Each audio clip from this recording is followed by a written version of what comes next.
So although I'm bringing all those paints with me, my plan today is actually just to use these two colors, alizarin crimson, the viridian, focus on the drawing, the underpainting, okay.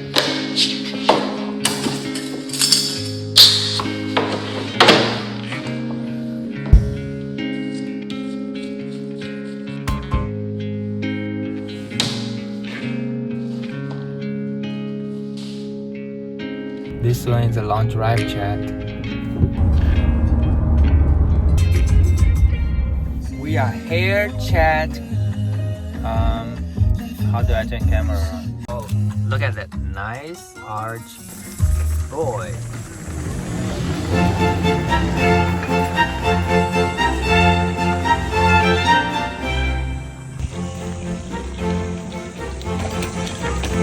My friend Leo is already there. Look at this. Pretty amazing. Hi, Mr. Joe. Hello.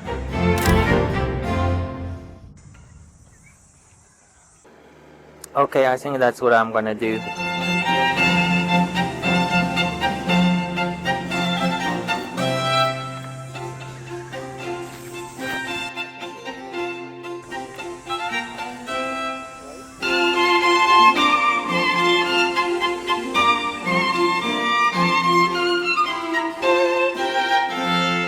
Hello people on the internet. In this video, you will see me make a few plein air paintings at Guild Park, a magical place where Fallon architecture lives its second life, and also where every engaged couple in Ontario apparently decides to go take their wedding photos.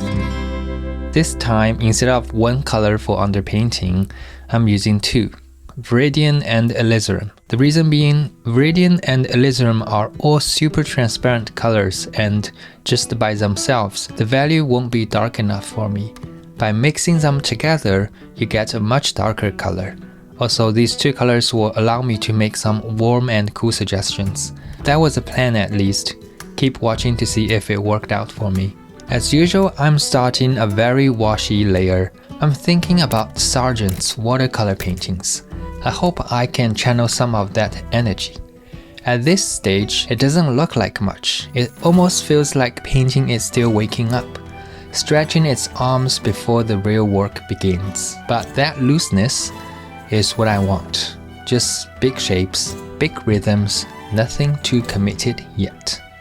The viridian and alizarin mix really helps here. I know both colors are on the cool side, but color temperature is relative. So here viridian keeps things cool, alizarin brings in warmth. And together, they create a darker base I can build from. As this is my first time using these two colors as underpainting color, I didn't fully utilize their cool and warm contrast.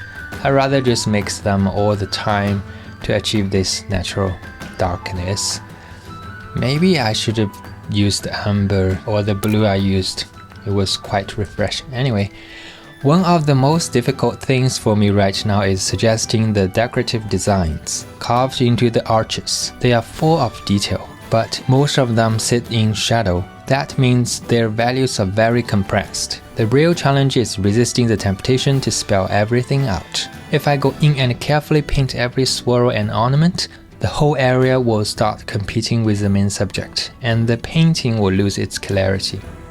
Okay, so since my guy is completely in the shadow right now, I will just work on the shadow area and come back next session for this guy. I need to focus on big light and the dark shapes, letting the smaller designs emerge only where they help the composition.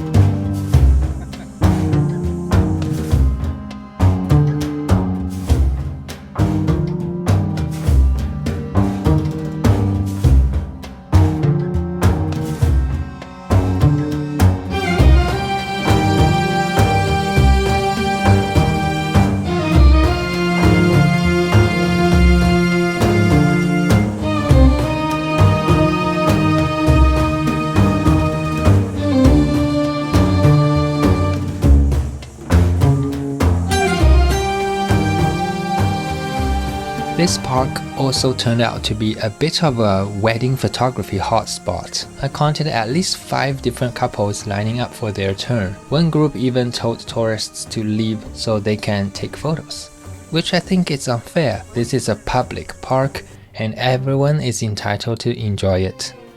But then one of the guests came and complimented my painting, which makes me soft and thinking, I guess I could take a 20 minutes break for them to take their pictures. I'm spineless. Anyway, luckily I'm not too close to the stage, so I wasn't a problem for anyone taking the photos there. So this is where I wrap up the first session of this composition, the underpainting stage. Right now, it's basically the skeleton of the painting. All bones, no skin. It's dark, moody, and kind of mysterious. Stay tuned and keep watching because later on in this video, I will do session 2 where I actually render this out in color. Meanwhile, I thought I'd squeeze in another quick one before leaving. Maybe a close-up of the carvings of those arches, the swirls, the decorative patterns. I imagined a tighter composition that would really let me study the craftsmanship. I pictured it, strong contrast, elegant rhythms, maybe even capturing a bit of that ancient monument vibe. Like the stones themselves were whispering stories if you just leaned in close enough. Never mind, this gentleman just told me I have to leave. They are setting up the stage for a play. Apparently, they have plays here every night for this summer. So instead of whispering history, I got evicted by Shakespeare. Cool. Second session, here we are. Last time I left off with just the underpainting, the bones of the piece, or in those deep viridian and alizarin mixed tones. Today's the fun part, adding color and really bringing this thing to life.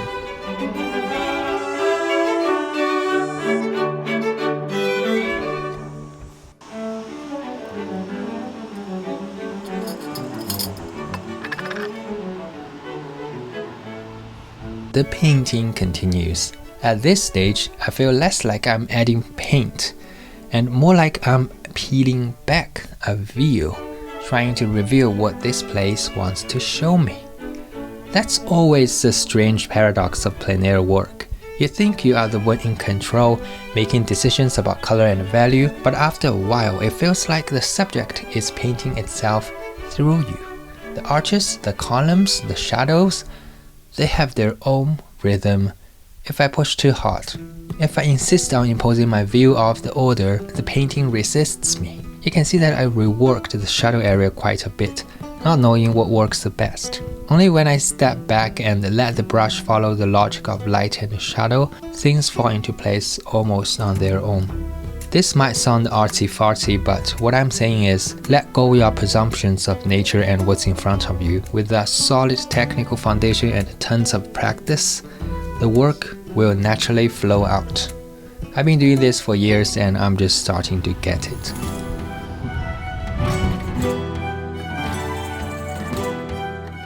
Why I choose this composition? I really wanted to convey this interplay between these two faces.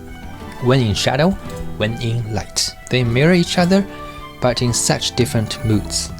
On one side, a face dissolves into darkness, its details softened, swallowed by shadow. On the other, a face turned toward the sun, edges catching the warmth, structure revealed. That contrast creates a natural tension. Our eyes are drawn to opposites, light and dark, hidden and revealed. It gives the painting an internal dialogue. It's not just stone anymore. It feels like two personalities sharing the same structure, two ways of being held within the same ruin.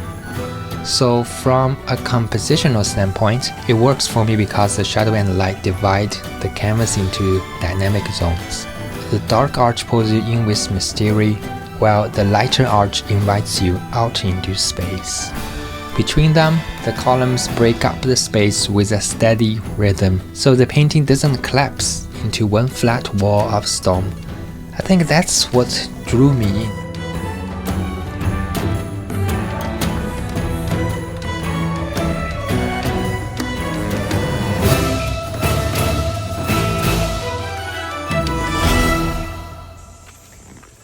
back at here again. I actually came back to make more paintings in this location, but this video is already kind of long, so I'm stopping here. Plus I want some feedbacks on what would you like me to talk about in those plein air videos. So let me know and see you next time.